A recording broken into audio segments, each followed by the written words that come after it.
안녕하십니까. 바이블 내비게이션의 저자 양소지입니다. 하나님께서 믿음의 조상으로 택하여 세웠던 아브라함은 실수가 많았습니다. 그 중에 역사적으로 큰 과오를 범한 두 가지가 있습니다. 오늘은 그 과오 두 가지에 관해 묵상해 보도록 하겠습니다. 말씀 올리기 전에 먼저 부탁드립니다. 구독은 한 번만 눌러주시고 이런 엄지척 모양은 제 방송을 보실 그때마다 꾹 눌러주시면 고맙겠습니다. 누구나 실수할 수 있고 죄를 범할 수 있습니다. 그 실수나 죄의 대가에 대해서는 물론 자신이 살아있는 동안 모두를 감당해야 하겠지요. 만약 그 실수가 자신의 몫으로 끝난다면 다행이겠지만 그것이 자기 자녀나 자손들에게 대물림 된다면 어떨까요? 그건 안 되는 일입니다. 자신의 실수나 과오를 통해 역사의 죄인이 된다면 그건 불행입니다. 그 실수나 과오가 자신에 대해서 그치지 않고 두고두고 후세에 미친다면 그것이 바로 역사의 죄인이 된다는 뜻입니다. 아이러니하게도 하나님께서 믿음의 조상으로 세우신 아브라함에게도 역사적인 과오가 두 번 있었습니다. 아브라함의 자손이 대대로 물려받고 있는 역사적 과오 말입니다. 아브라함의 역사적 과오 첫 번째는 이방 여인 하갈을 첩으로 취한 것이고, 두 번째는 그두라 여인을 후처로 맞이한 것입니다.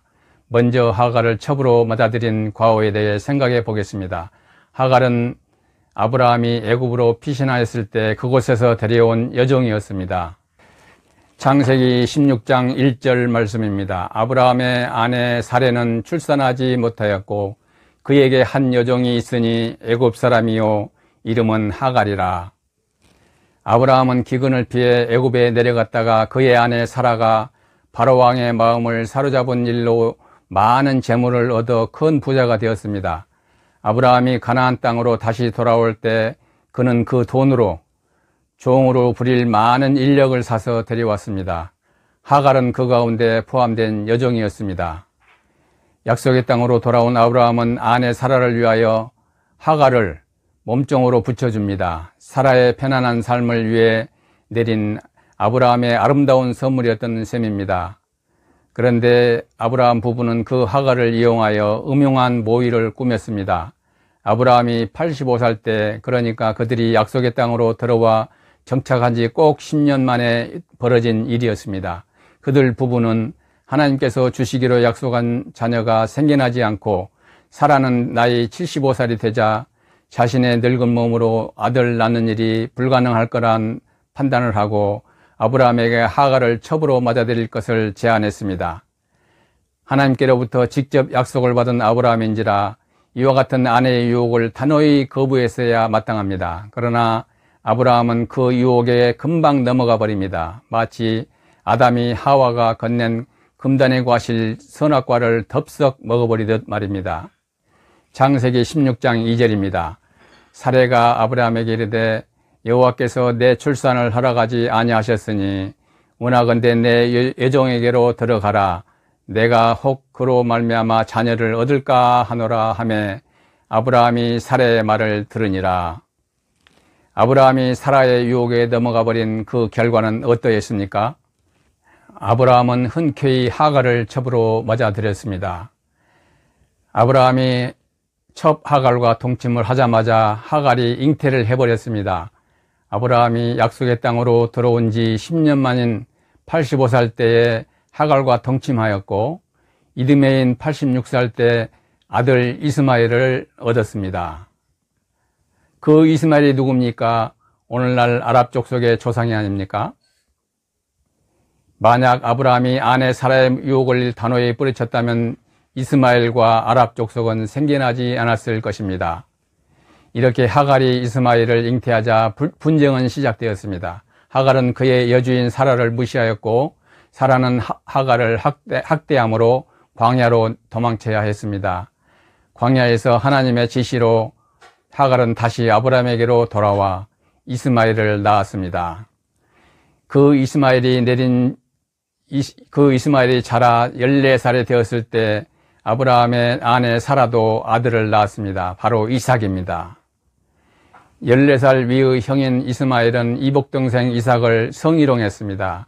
그런 이유로 하갈과 이스마엘은 아브라함의 집에서 쫓겨났습니다. 이 사건으로 인해 아랍 족속이 생겨나게 된 것입니다. 이스라엘과 아랍 족속의 분쟁은 그때부터 시작하여 무려 4,000년이 넘도록 오늘까지 이어져 내려오고 있습니다. 오늘의 이스라엘과 분쟁하고 있는 팔레스타인이 바로 그 이스마엘 후손의 하나입니다. 이스마엘의 과오가 이처럼 엄청난 결과를 불러온 것입니다. 아브라함의 역사적 두 번째 과오는 무엇일까요? 바로 후처 그두라 여인을 취한 것입니다. 아브라함은 137살 때 아내 사라와 사별했고 140살 때는 이삭을 사촌 동생 리브가와 결혼시킵니다. 그리고 나서 145살쯤 되어 이방 여인 그두라를 후처로 맞아들입니다. 그두라는 가나안 원주민 출생으로 이름 없는 여인이었습니다. 100살이 되도록 늙은 나이에 자식을 못 낳는다고 비웃던 아브라함이 아니었습니까? 그런데 그런 그가 140살이 훨씬 넘은 나이에 그두라 여인을 통해 아들 6을 낳았습니다.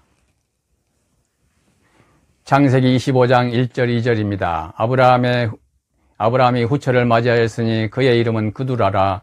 그가 시므란과 욕산과 무단과 미디안과 이스박과 수아를 낳고. 아브라함의 인생 행보가 참으로 묘하고 대단하지 않습니까? 140살이 넘는 몸으로 아들 6이나 낳을 수 있다니 말입니다. 그런데 문제는 그 아들들 중에 미디안이 있었다는 사실입니다.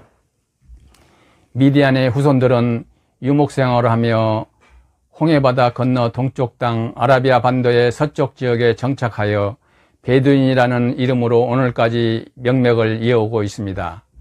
그들은 나중에 사우디아라비아 국가를 탄생시켰습니다. 그 미디안 족속인 베두인은 지금도 아라비아 반도의 서쪽 지역에서 목축을 하며 거주하고 있습니다. 알다시피 사우디아라비아는 이슬람 수니파 회교의 본산지입니다. 미디안 족속은 이슬람에 합류하여 이스마엘의 후예처럼 이스라엘과 4,000년 동안 갈등과 전쟁을 이어가고 있는 것입니다. 미디안 족속이 베두인이란 이름으로 거주하고 있는 홍해 건너 동편 땅은 출애굽 이스라엘 백성과 모세가 2년 동안 머무르며 하나님께 십계명과 율법을 받은 곳입니다. 현재 이집트의 땅 시나이 반도에 있는 시내산은 진짜 시내산이 아닙니다. 로마 카톨릭 교회가 인위적으로 만들어낸 조작품입니다.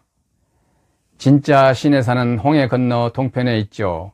현재 라오즈산이 진짜 시내산이며 모세가 부름받은 호렙산입니다. 라오즈산 주변에는 출애굽 이스라엘 백성이 거주했던 흔적이 지금도 고스란히 남아 있습니다. 그런데 미디안의 후손인 사우디아라비아가 이를 세계에 공개하지 않고 지금까지 철저하게 봉쇄하고 있습니다. 이와 같은 미디안의 후예인 사우디아라비아가 미디안 땅을 봉쇄하고 있는 바람에 오늘 전 세계 크리스천들이 성지 순례를 한답시고 시나이 반도에 있는 짝퉁 시내산을 다녀오는 해프닝이 반복되고 있는 것입니다. 이 얼마나 가슴 시리도록 통탄할 일입니까? 만약 사우디 당국이 이곳을 성지 순례지로 개방하고 온 세계의 크리스천 순례객을 맞아들인다면 관광 수입으로 나라 경제에도 큰 보탬이 될 텐데 말입니다. 죄의 결과는 이렇게 무서운 것입니다. 아담과 하와가 아무렇지 않게 달디단 선악과를 따먹은 결과가 어떠했습니까? 온 인류가 비참한 죽음의 지옥으로 떨어져 버리지 않았나요? 사람은 누구나 실수할 수 있습니다. 그러나 그 실수의 영향이 당대에 끝나야지 후대에 물려주는 것은 세상을 어지럽히고 어둡게 만든다는 사실을 깨달아야 할 것입니다. 아브라함의 실수, 이스라엘의 뿌리요 믿음의 조상인 아브라함이 여색을 탐내고 저지른 과오들, 이와 같은 두 여인으로 인해 저지른 역사적 과오가 무려 4,000년 동안 끊이지 않고 이어져 내려오다니 이런 엄청난 결과를 낳을 줄 아브라함인들 어찌 알았겠습니까?